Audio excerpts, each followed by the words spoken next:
доаѓа продолжен празничен викенд, великденскиот, потоа мај доаѓа.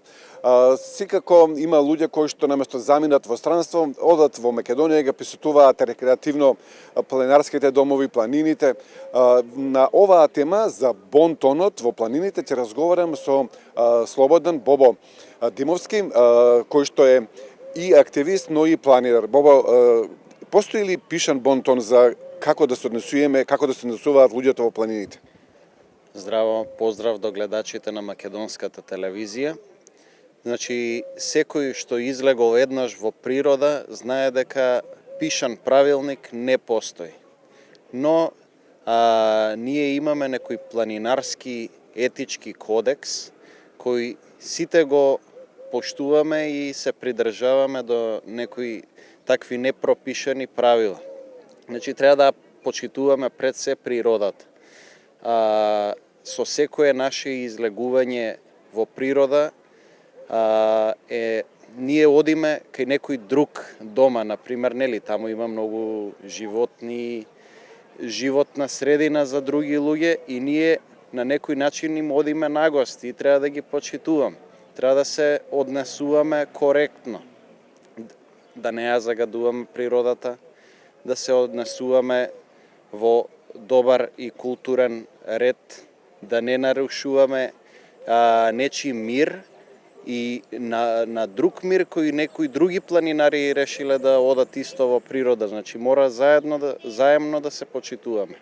Еве, сакам додам да кампувам некаде. Дали можам на секој место, баш кога ќе видам некоја планина, некоја ледина тревна, да кампувам или одам посетувам, таму нема корпи за отпад?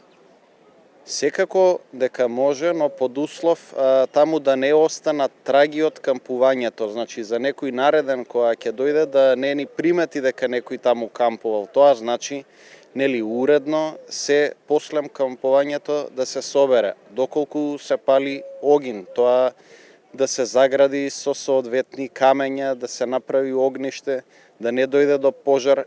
Ѓубрето се разбира дека мора да се собере после кампувањето. Колку што сваќам, значи одам со полн ранец и се враќам повторно со полн ранец. Тогаш носам работи што ми требаат, а после тоа ги носам отпадоците. Така некако ќе да е, Бабо? Па така е, мислам, најмала тешкотија е тоа, ние нели лименките и се останато сме го качиле полно, а сега со 50% намалена тежина да си го вратиме. Мислам, нехубано е да оставиме таму и најмала хартија.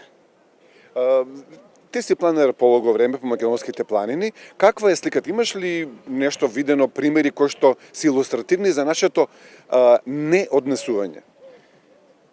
Видете, во последниве години свеста се подкрева, но гледките се уште се очајни. Многу ѓубре по македонските планини, многу отпадоци, лименки од пиво, поготово во тие планински региони кај што има села во близината, таму има многу диви депонии кои што и со до планинарски акции не може да се исчисти ако тоа секој месец се фрла и се обновува депонијата. Вие пред некој ден бевте на највисокиот врв на Австрија, Глокнер го освоивте, тоа потоа она вертикала по качување на мразови и така натаму, но за да стигнете до врвот, одите постепено и се искачувате и имате искуство да кажете каква е таму сликата. Што таму гледате? Гледате исто така смет ѓубре? Таму за жал или за среќа, гледката е многу поразлична од Македонија. Таму нема буквално една хартија, нити пикавец од цигара да се види, ништо. Комплетна чиста средина.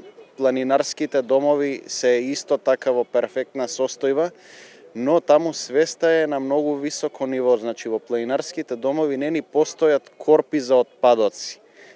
Секој што ќе си донесе, тоа и си враќа повторно во ранецот. И како да подигнеме свеста на младите? Дали тоа треба на училиште да ги учиме за некои вакви работи, Бабо? Значи, мерките со казнување, мислам дека не. Пред се домашното воспитување, средината во која децата нели од мали созреваат и растат, гледаат како треба да се однесуваме во средината и Само свеста, друго не може ништо да ни помогне. Јас ти благодарам, ти посакувам пријатни викенди што се пред нас, може ќе поминеш во Македонија, може и во странство и твојата оваа едукација шири меѓу луѓето за да можеме да осознаеме како треба да се однесуваме. Благодарам, поздрав и до вас, среќни празници. Да, тоа беше Слободан Бобо-Димовски, алпинист, планинар, кој што не подсети на бонтонот во планините, кој што за жал некои очигледно наши сограѓани не го знаат. Студио.